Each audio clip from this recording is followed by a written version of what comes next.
Terrible Happy Talks. Terrible Happy Talks. Yeah, good to be here, man. Whoa. Dude, I'm pumped. Mr. Donut Go. 3, 2, 1. Alright, let's do this. Oh, dudes, air guitaring. Give me a break. Oh, let's go. Now you're the first people to air guitar to that intro, I think. Well, we're recording our first album here with these headphones on. I feel like we're in the studio. Dude, it's right. So, here we go. Today's guests are Kyle Parsons and Kai Paul. Kyle is the founder and Kai, president of Indosole. And these guys have been repurposing motor vehicle tyres since 2009. And they've also been supporting this podcast since episode 30. Thanks, guys. Appreciate your love. You believed in me. Kai did anyway. Do you believe in me? Absolutely. This week, the guys are with me live and on location at Indosole headquarters in Canggu, Bali, to check in, share journey, experiences, challenges, and hopes for the future. Mr. Kyle Parsons and Kai Paul, welcome. Dudes. Thanks, Shannon. Dudes. Thanks, buddy. Okay, talk to me. I'm going to ask you first, Kyle. What was the flight from San Francisco to Bali like? Give everyone a breakdown. I heard it's a real big mission to get to Indonesia from there. Yeah, I haven't been in 2 years, which it was a long haul. So happy to be back. First of all, hold on real quick. It was 800 days, not 2 years. Oh, who's counting?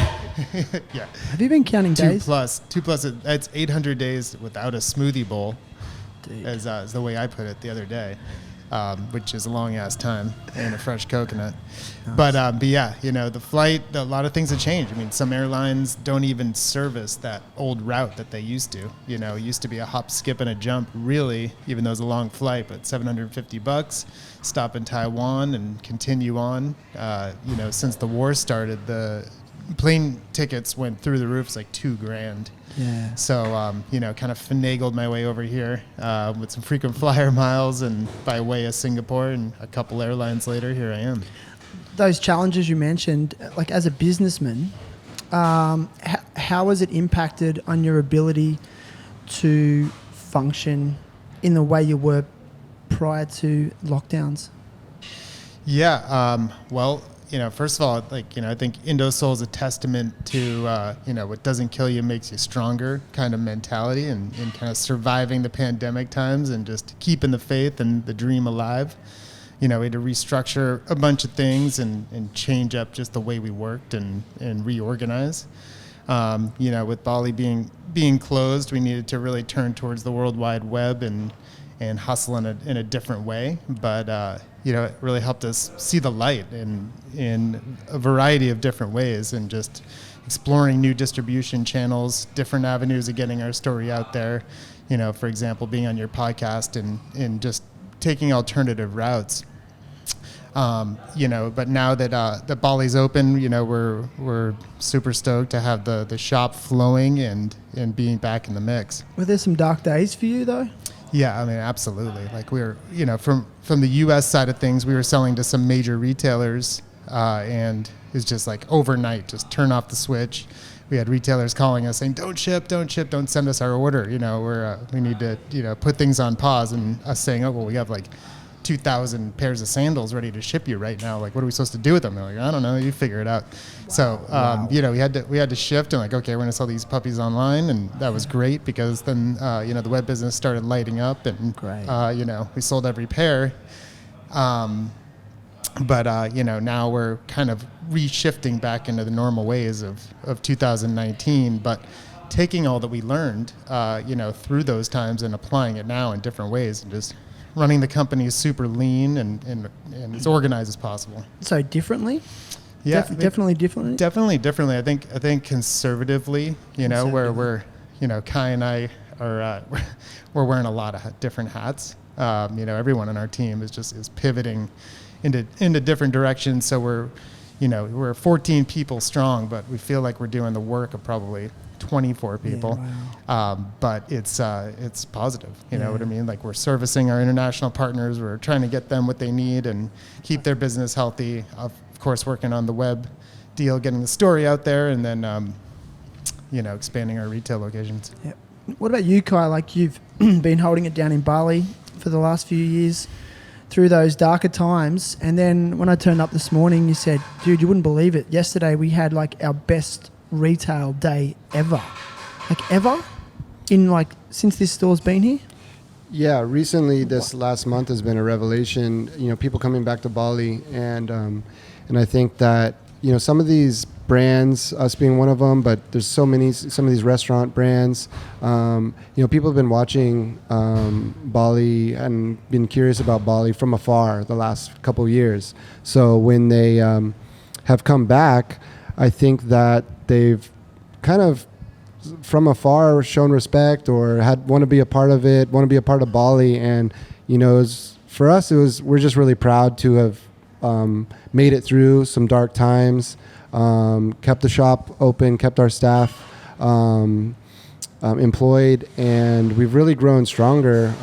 We've got a great family team here in Bali, and I think that maybe you can see that or feel that from afar. And so I think people have been happy to come back to our shop. And yes.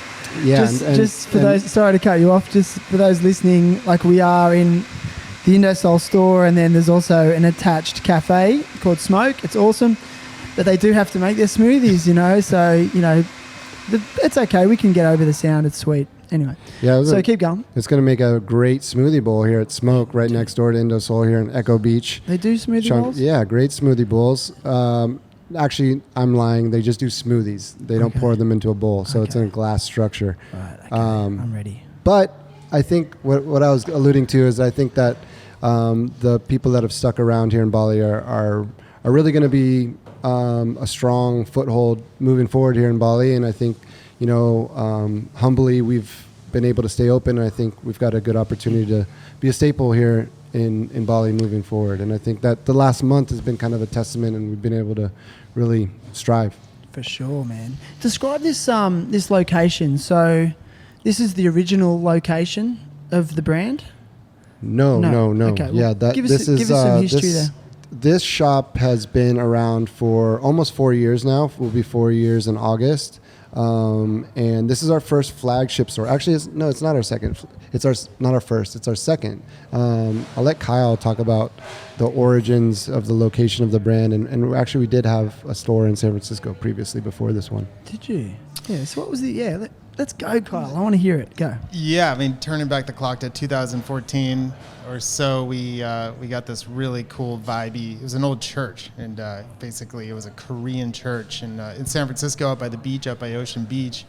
And we got the lease on that, and then rebranded it as the Church of Surf. So it kind of segued from a Korean church on Sundays into, this like multi-dimensional office and retail place that just housed these hoodlums from SF, and we shared it with this cool brand from San Francisco called San Francisco, and they had a vibe, in the city, and they're super good community and community builders, and together we teamed up and we took this spot, and it really helped, Indosole in getting the story out there and in developing community in California, as a hybrid brand between California and Bali, both are very influential places. And what you find now is everywhere you go, people know about Bali, or there's a mystery about Bali, and they're super interested to know about Indonesia and about Bali and what's happening over there. So it was a really nice crossover. And we had a great experience there, and then moving on, what we did was kind of tighten up and decide to shift our investment thereafter over to this spot. And it was a funny story, one day, as we are here in Canggu, our Indosole house where Kai lives is directly behind the shop. Maybe I shouldn't say that too loud, but Dude. now you Come know. by. Door's always open. Ladies, if you're out there. Anybody, come on.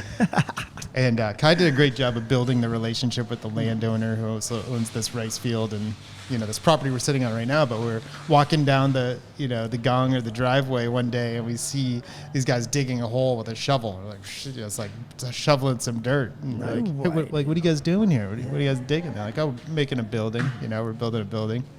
We're like, oh, huh, that's interesting. So one thing leads to another. So you Contact the landlord. you could see the potential. Yeah. Like I want to ask, I don't care who answers this. Like how many years ago was that? About 5. 5. Yeah. How was Canggu changed then? Since then? That was like right as it was just like really exploding. And we could see it exploding. There was a lot of cool vibes, a lot of, interesting things happening. The Slow, friends of ours were opening up the hotel in the works, and then they were going to have a gallery space and a shop space next door. So things were really bubbling. Old Man's was, killing it. The Lawn was killing it. People were moving here. Obviously, there's a great wave out front. There's 2 different types of waves, right? There's actually a few different types of waves, but there's more advanced and there's for beginners. So it's kind of a perfect place for a multi-level approach of surfing. And there's just really great cafes. The vegetarian and vegan thing was growing as well. So it was bubbling, right? And then it started getting a lot of interesting press, right? Condé Nast, New York Times. New York Times said Brooklyn by the beach. And that was about 5 years ago. Right. So we just thought it was a good move to start this new chapter in Indosole where we have our own flagship store and where people can come and learn about us further. We can have community events and have our full product displayed. I noticed like there's a couple of other retail outlets now in the same complex. Can you tell us what they are? Because it's pretty exciting, I think. Yeah. This building. So we decided we were starting at the start. We just were going to take a shop, but then it sort of evolved. We took the whole building and we curated it with like-minded people. And right now we've got Smoke Bali, all smoked barbecue. Sick. Next to us, run by a good friend of ours. And then to the other side, we've got Rostar. It's called Sound Vision Library. Rostar is an amazing artist from Brooklyn, right there at the top level of art, really, in the world. His murals are he's amazing. amazing. And his wife, Magali, makes amazing ceramics. So they partnered, and Rostar is really into making merchandise as well. He makes amazing things. So he's not only an artist, he's also had brands before and collaborated with brands. He's collaborated with Nike, and we're fortunate enough to be collaborating with him soon. So we'll be releasing that in the next year. So he's next door, and then on the last stall is now Onboard Surf Stop. So Echo Beach being such a performance wave, they will have more of their performance boards here, and then on Batu Belong, sort of more fit to Batu Belong. Yeah, so they predominantly do Channel Islands, Almeric, stuff like that. Yeah, they've got Christensen, they've got Sharp Eye. So they've got a big ordeal or a big production line here of producing boards. So they're ready, set to go. So we're excited to welcome them into the space. And the space is called Echo Quarter. We've got our office upstairs. There's 2 artist studios upstairs. Ricky Lee Gordon was recently in here for 4 months with his studio. Before that, it was Steve Goro. So we've had some great artists in here over the years. Well, what do you think, like, Canggu is such a melting pot of creatives? Like, it seems like it just draws them in. It's inspiration. And it also draws in, influences and like some like very interesting characters. But why do people love it? What is it about this place? I know I do. I just come here and I'm like, yes. Yeah, I mean, it has What do you this think? contagious draw to it. There's something in the air, really, that's just like, leads you to Canggu. My first experience in Canggu was 07 or 08 or so. Yeah. And I went surfing out at the point here, and I didn't know how to surf. I was just out there just like bobbing around looking like a wounded seal. But I'm sitting out there, just me and one other guy, and then Jordy Smith paddles out, takes a left into a wave and just absolutely rips it to shreds. And I'm just like, whoa, this is insane. Isn't it amazing when you see a pro surfer live? Yeah. You actually get to really understand how good they are. It was insane, and it was just the three of us. It's like me, this other dude, and Jordy Smith sitting at the point in '08 with and back in those days in Canggu too. It was very traditional. There's women walking around with no top on, and it was like that. So it's incredible to see how far it's come. But to our early point, it being a melting pot for really interesting people of all walks of life, super cool. Beyond art and music, but also sustainability. I mean, we've had people, former Apple employees walk in here that were, working at Apple in the heyday. Of course, you got Green School, people like yourself that are just into it, or they're informed. So when they walk into Indosole, we're taking, maybe for them a prior life experience or already an interest, and igniting it in a way, and it feels really good to us. Does. It kind of feels like it's a place where creatives can come and brainstorm new ideas, and then maybe go back to their countries and then put them into action. That's how it feels to me. It's like and some people get it right and some people don't. But I'm really curious about, like, the concept of Indosole is I think it's enchanting. It's like, oh wow, they got a motor vehicle and they turned it into this really stylish slipper, and they are stylish. Like, I think they look sick. I wear them. But do you feel a pressure from people then that you are now like the experts in sustainability, and there's an expectation that you're going to have all the answers about the future of sustainability? Do you get that? No?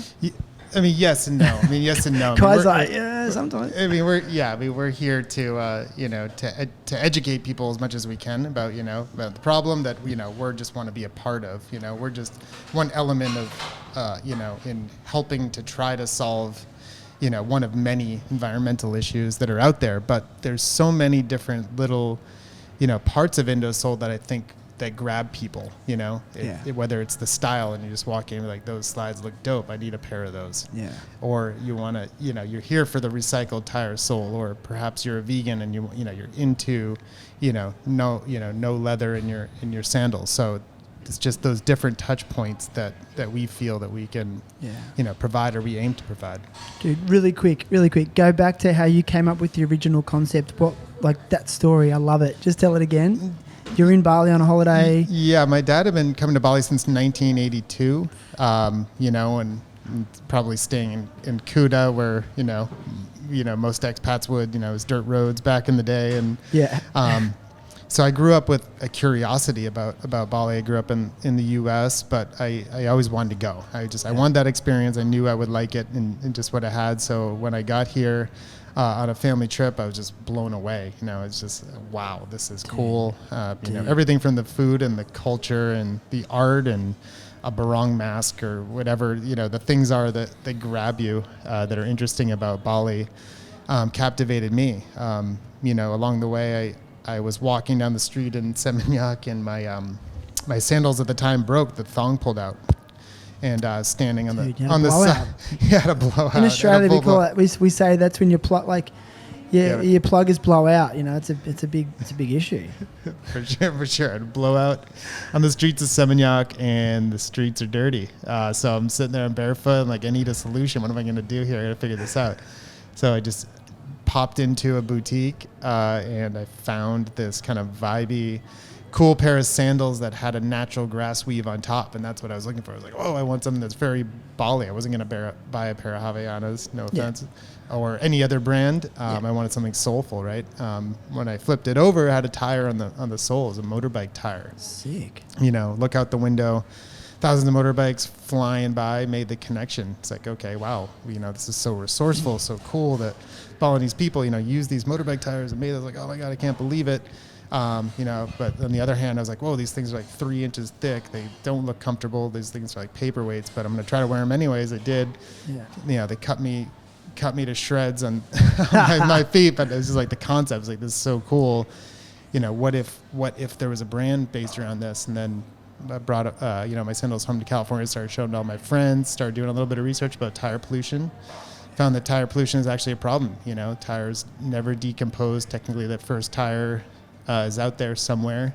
Really? I've never heard that stat before. The first tire is technically out there somewhere. Isn't Yeah, Charles Goodyear in the 1850s. No That's probably out way. there somewhere. That's so crazy, Yeah. right? Yeah, like it could be buried in Chuck's backyard or like what, Yeah. it's it's out there somewhere. But they're made so strong and so well that, they don't break down, but they are good for so many things. Like tires are awesome. Tires are Yeah. a great sole for sandals. And, we didn't come up with the idea and really, the Balinese, Balinese did. they have been doing this for centuries, but so have the Mexicans, so have, in India and Africa. And as long as tires have been around, they've been made into footwear. Yeah, isn't it funny how necessity often becomes the birth of creativity? I don't know if that's the exact saying, but it's so, I feel like, Innovate or die kind of thing. yeah, innovate or die. And I feel like we come from privileged backgrounds, really, and we maybe take these things for granted. And I think we have a lot to learn, so, and you obviously did. Yeah. Yeah. I mean, behind every brand, there's great people, and there's a bit of luck.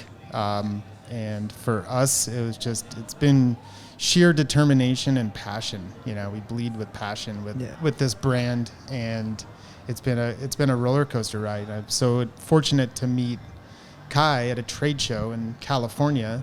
Really? Him being from Indo, because without someone like Kai being on the inside and speaking the language, I didn't have a clue. I couldn't speak the language. I was just, fumbling around Bali. I knew I wanted to do this. I had this dream, but there were so many parts. There's so many moving parts and things I had to pull together in order to get there. So, things just sort of escalated in that way, and we were so fortunate to meet great people that helped us along the journey. I've always wondered how you two met. So Kai, you were at let me guess, was it the ASR trade show? It was like a derivative of that sort of. It was called the WWSRA trade show, which is like a regional show. I think it was in Reno, outside of Tahoe. We were both snowboarding that winter. I was with a brand called Power Balance. I was run the action sports side of things for them, and then Sick. Kyle was working for Ray-Ban, PAL gloves, Burn helmets. And we had to meet because we were back to back, and I had to ask Kyle if I could like hang my poster or on his side of the thing. And then when I went over there and I saw this, I think it was 2009. I saw he was first time displaying Indosole, and it said Indo on it, and I was like, "What? What is that?" And then he told me the story about tires and what he's doing in Indonesia, and I was just like, man, because at that point I'd been away from Indonesia for 11 years in terms of living. I had been back about 6 months at a point, but I'd been in the U.S. there for 11 years, and I just I just missed it. I've always been drawn to this place ever since I was born here. So, and I just wanted to be a part of it. And Kyle, fortunately, let me be a part of it. I invested a little bit of money and became partner, and I was a little over 11 years ago, I'd say. So right. Yeah. Is it just like this feeling of like this is going to work no matter what because we actually really love it? Is that how it is? Like, how some entrepreneurs and they get an idea and it's like, well, you know what? Like, I've tried it. Maybe it's not that viable anymore. But for you guys, it's more than just the concept of making it profitable, which obviously is a practical, rationale. You have to, but it's beyond that, isn't it? Would you say? Yeah, absolutely. Yeah. Our belief is that if we just follow our passion and we keep doing what we're doing and we follow this mission that we truly believe in, the money part is going to come around eventually.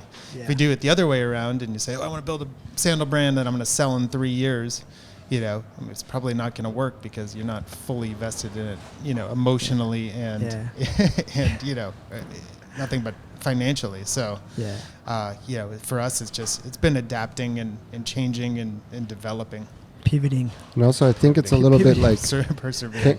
can we help to inspire this next movement? Do you think you are though? I think a little bit. I don't. How? I'm not trying to say this. Like, I've just been told, like, hey, you guys have inspired us to create this brand or this brand or this product, or they ask for like, how did you make that? And so it's a little bit of that sort of, I guess, a duty, but we like doing it, of helping people figure out how to utilize waste materials, recycled materials, responsibly made products, ethical production. So these types of values can continue forward, and that's really like bigger than Indosole, I think. And I think we all feel that way, that if we're helping that next phase of industrialization, We kind of term it the reindustrialization of manufacturing, of production, of sourcing, of really a business. From a layperson's perspective, I feel like, you know, the sustainability conversation was, you know, really big around the world, especially prior to the pandemic. It was really hot. It's a really hot topic, and I mean, it has been for years, but I felt like it was a really hot topic. Then the pandemic happened, and I feel like consciousness has been diverted a little bit to, I mean, let's look at it. It's been, people have just been surviving. So do you feel like the sustainability conversation has fallen down the sort of scale of priorities for many people? Well, yeah, I think during the pandemic, it was all about survival, right? Yeah. And it was like, oh, okay, you know, Like if I have to, you know, wear rubber gloves and a plastic mask, then so be it, because I don't want to get this damn virus. But on the other hand, you know, the way we look at it now as we start to pull out of it is that the pandemic was actually the greatest promotion for sustainability that there ever has been. It's like, you know, it's basically a giant billboard, you know, and it was a really brutal time. But now here we are as a brand that's been, you know, sustainable the whole time, or, you know, using recycled materials, and there's just that much more material to recycle now. So people are more turned on to it now than they ever have been. Yeah. I just personally, this is just me speaking completely personally, like I see the masks and the single packaging of these rapid antigen tests, the rats, en masse, you know, and I mean, I've had to do them myself, and I just look at like every little part of that test is in its own little plastic bag, and I just get overwhelmed. I'm like, I feel like we're going so backwards in respect to plastic production, and how do you beat that? You know, I don't know, but there's also been a lot of developments though in the last couple of years. Give me some. Tell me. Yeah. Help me with the optimism. The plant leather thing is really taken off, as well as mushrooms. And then on the negative side, the shipping and logistics issue that's been going on the last couple of years, where shipping has just been increased astronomically. 6-7 times by a container, and then the delays in shipping as well. Gotcha. Have really sparked an idea that we think could be growing worldwide, which is bringing production back to countries in which they're sold.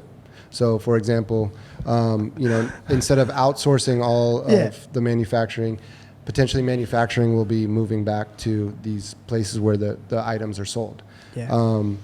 And what a concept! Like, yeah. I mean, that's the way it used to be, right? Keep the profits in the country. I right. mean. And it's also a testament of worldwide minimum wage rising, so it's not as profitable to outsource, and that will only continue to grow as time goes on.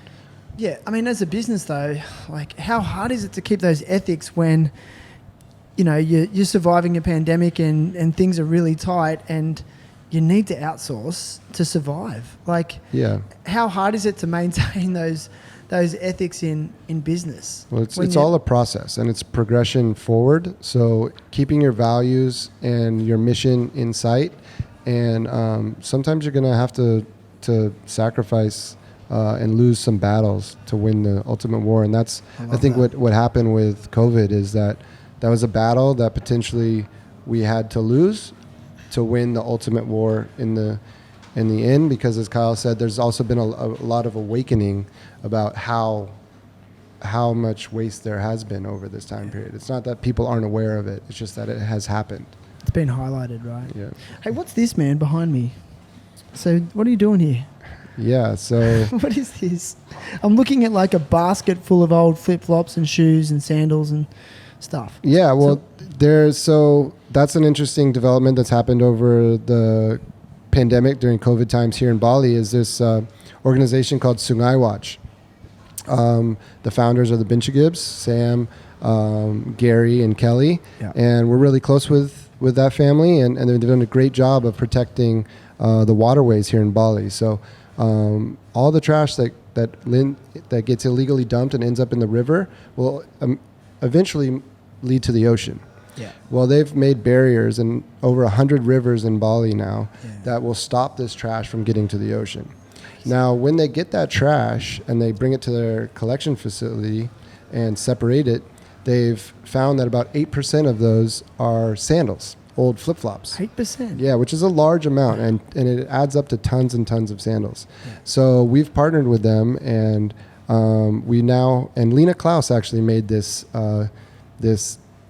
for us, which is collects all old sandals before they get put into illegal dumping sites. So now we're collecting them. We're also working together with Sungai Watch to process them, and we will be coming out with a new foam made from these recycled sandals here in the coming year. So we're in development phase with them to make a whole new material.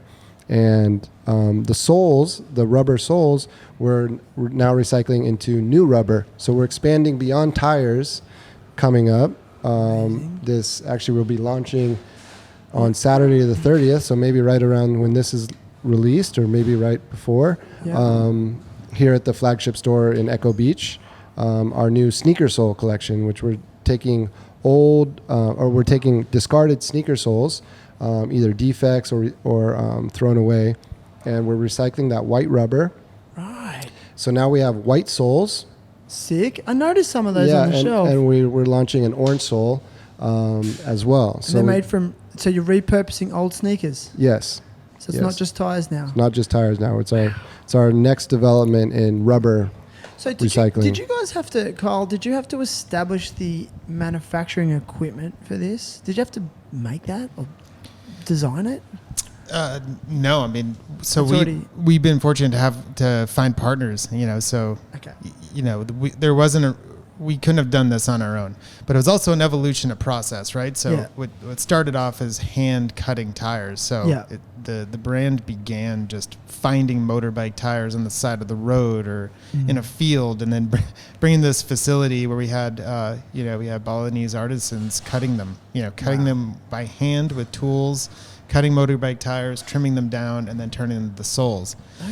So that process, which was the original, which was a fully organic, handmade, kind of like the old-fashioned way of making footwear, right? Yeah, and that just steadily evolved, and we ran with that for years, and we started to develop interest in the brand, and people still actually ask for that original product, but it was hard to make, and we needed to evolve, and we needed to streamline it, or we weren't going to be able to deliver to the masses and thus make a huge environmental impact while doing it. So we streamlined the process, and we started grinding down the tires, and by doing that, we're able to use 100% of the tire now, and we don't have any waste, and it's an extremely efficient process, which turns the tire crumb, into sheets basically, and then presses it, and that's the same process we use for the sneaker sole technology that Kai was talking about. So taking that same benchmark and reusing other materials that would be bound for the landfill. So really, when you think about it, it could just keep going and going and going. I mean, there's so much great stuff out there. That's just... Yeah, we call that the secondary resource market. I love that. We're pulling items that would otherwise be going into waste and making them secondary resources. Yeah, like with Sungai Watch, you mentioned them. I absolutely love what they do, and I read that they make these amazing river barriers catching waste, and they're cleaning the rivers every day. So it's like a full-time job. But it's got these little grates attached to it to catch the smaller particles of waste. Right. And I found out that those crates are made from plastic bags. Like they've been compressed or manufactured from plastic bags. Is that correct? Correct. Sungai Watch is doing a great job of Wow. recycling and repurposing into new products. But I know we're not... I'm sure Gary could explain this better than you. I don't want to put you on the spot too much, but where I get a bit confused with Sungai Watch, I know that they're cleaning the rivers. They're getting all this waste. They're sorting it. They're doing an audit, which is amazing. They're highlighting the brands that are creating the most waste. But how are they actually redistributing or reusing the trash? Like, that's one thing that's not really clear to me. And I mean, it's great. Have they just got a facility full of organised trash now, or what are they doing with it? So a large portion of what they get from the rivers is actually organic material. Yep. I would say so. They have a Debris. huge compost yard now, so Okay. they're turning that into compost. That's one. Second, they're sorting by plastic, rubber, and foam, Right. and glass. Yeah. They're turning glass into these building blocks. They're turning the plastic into these sheets. Yeah. So they're pressing the plastic now, and so Okay. you might have seen on their Instagram they've made a trash can made from 100% recycled plastic they've got from the river. Right. The foam and the rubbers we're buying from them. Sick. We started buying from them, and this is the thing: is that each one of these materials are called secondary resources. Yeah. So what they've created is essentially the secondary resource market. So a brand like Indosole can go to them and purchase these resources from them, and then help them fund their continuation of cleaning the river. So they're now a commodity. Now they're a commodity. Trash is yeah. a commodity. Correct. Damn, dude. Yeah, so it's just now starting. Really, it's kind of early days. Yeah. Do you think because Bali is such an extreme place? It's extreme in so many ways. Like I felt an earth tremor this morning when I was in bed.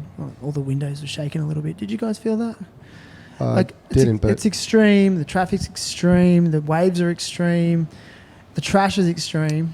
You know, it just breeds extreme ideas, and I think that idea that he's got is just, it's going to change the world. Oh, yeah. But I just think, you guys have got way more experience than me. Do you think manufacturers go, but we've been using this petroleum-based stuff forever. How can we transition to that? Like, why aren't more manufacturers transitioning?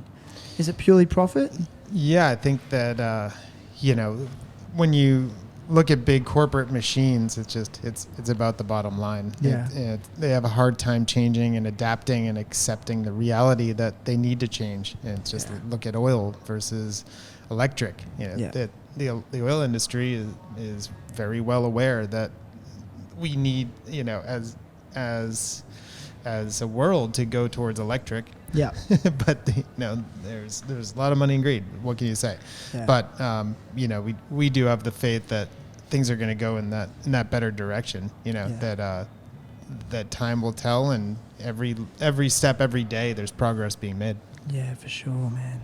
Hey, how are we going for time? Do you have to go soon, Kyle? Because I know you got a meeting. Yeah, I have a meeting at 1. Okay, we've got 15 minutes. So. Okay, so you'll need some time to get there. Yeah, it's right up the street, luckily. Probably 10 minutes. Oh, okay. Yeah, so I just feel like we've talked a lot about Indosole, but I don't care. Like, it's fun. We're in the Indosole shop. And again, I've always just been enchanted by the idea, like so many people. So what I want to just listen to a little bit is, like, I just want to get into your mind a little bit, Kyle, as the person you are. Like, how do you feel about being described as an entrepreneur? And how do you feel about being described as an environmental entrepreneur? Would you accept a title like that? No. Yeah, I mean, overall, I think being an environmentalist is an interesting term. That means a lot of different things. Yeah. I will admit I'm not a vegan. Yeah. I celebrate areas of environmentalism which are called to me or represent my background. Yeah. I'd like to think of myself, at this point, potentially a specialist in recycled goods or recycled fashion, as a niche that we focus on and try to stay in our lane. Yeah. But as an entrepreneur, I mean, for sure, I would accept that. I would accept that title because it's we've had to learn so much over this journey. How was that mentality bred into you then? Was it something your parents encouraged as a kid to make your own way, create your own living? Yeah, I think past experiences are what make us who we are, and take little bits of little pieces of life, and they all add up to something as you get older. Yeah. For me personally, there were a number of different life experiences that I feel shaped what gave me the idea for Indosole, or at least had me motivated towards it. Like, for starting with, I went to a private school. I threw a big party at my house when I was 16 years old. My parents were gone for the weekend. I just threw a rager. And it was super fun, but a bunch of stuff got broken in the house. My parents came home. They're like, you're going to prep school. We're shipping you away. I was like, okay, great. Sounds fun to me. So they sent me to this hippie school in the mountains in New Hampshire called Proctor Academy, and changed my life. It was one of the only schools at the time that was doing composting in the dining hall, that's solar energy, and actually teaching kids about environmentalism. And that was my first experience. I didn't know what composting was prior to that. Mainstream schools don't do that. Yeah, totally. And it changed the game for me. Then the next life experience, I worked during college. I worked at a recycling facility, worked at a dump, worked at the night shift, recycling plastics, recycling materials. Yeah. Why? And, for some pocket money? Yeah, one of my buddies in class, like, hey, what are you doing this summer? You want to live with me in Nantucket and work at the dump? I was like, well, that sounds weird. He's like, yeah, well, the job sucks, but guess what? You make $12 an hour, and they give you a free place to live for the summertime, which is gold in Nantucket. So I went for it. We worked from 3 p.m. to 10 p.m. each day, so we go to the beach all day, and then we were up at night, shuffling plastics into bins, and it would be baled up into giant plastic bins and shipped off the island. Dude. So again, that awakened me. I never looked at a plastic bottle the same after that experience. Following summer, I got a job at a surf shop selling sandals. I was selling reef sandals all day long in the sandal section, and just sizing people up, sending them to the register, and I got to see how much an accessory or sandals would make for a retailer. So again, another experience, and you take those experiences and you put them all together, and Indosole comes out. But then I think it takes a special human to have the courage to initiate. I think a lot of people have rad ideas, but it's the ones that actually take the plunge, And what would you two say to someone who is on the cusp of wanting to initiate a new idea but too scared? Maybe Kai can take this one. What would you say to him? I would say go for it, because you gotta try. You gotta fail potentially before you succeed. That's so cliche, but it's really true, because you gotta learn. You might nail it too, and, maybe you'll nail it. But I would say keep your job, right, in the beginning, right, and and just do it as a hobby, as a passion, before you go all in. Yeah. Build a plan, study. But that means you'd have to work twice as hard, right? Yeah, potentially. It'd have to be like kind of a weekend thing, or But this is what successful people do. If you really love it, though, it's not work. That's also very cliche, right? So dude, Carl was saying that before. Yeah, you're kind of building the ability to do what you love, so you kind of have to but it's just a safer route, because you want to make sure that your income's still coming in. Or maybe how I ended up getting involved with Indosole was I just saved up money from my job and then was able to leave it, and then join. But that would have been scary, like all that money you saved. And but I did that before in 2008, where I saved up 25 grand or whatever, and came over to Bali for 6 months and tried to figure out the next phase in life. And so that's an option as well, right? You can keep your job and try to work on the side on what your passion is, or save up and take a good chunk of change and give it a solid go. But I would say go for it. It's such a gift to even have a passion, right? To find something that lights you up. I think a lot of people have trouble finding that. Right. But, when you find it, it's like it's gold. Yeah, it's better than money. Run with it, yeah. Right. I think. Yeah. Totally. I think we're both partial. We're all three partial to that. Dude. Yeah, you can't be afraid to fail. The other thing I would say, I would just add to that, is ask for help. A lot of people, we all have egos, we all have pride, and it's hard for people to ask for help. Like if you don't know something, going and trying to find the answer. Yeah. Indosole was so much about that. We didn't have all the answers. We didn't know how we're going to pull this thing together, and to ask people for help constantly. Still are. Now listen, I'm very conscious of time because I know you got to go. Yeah. But there's a few things I want to sort of end on. Like I do ask all guests to come to the podcast with a cause that they want to support or advocate for. You did mention Sungai Watch. Is that an initiative you'd like to advocate for, or do you guys have something? Put you on the spot a little bit. I should have given you more warning, but I just forgot because I'm hopeless. We're just joining 1% for the planet, so there's each color of our sandals will go to a different organization doing good to protect the elements of nature. Like beetroot farmers?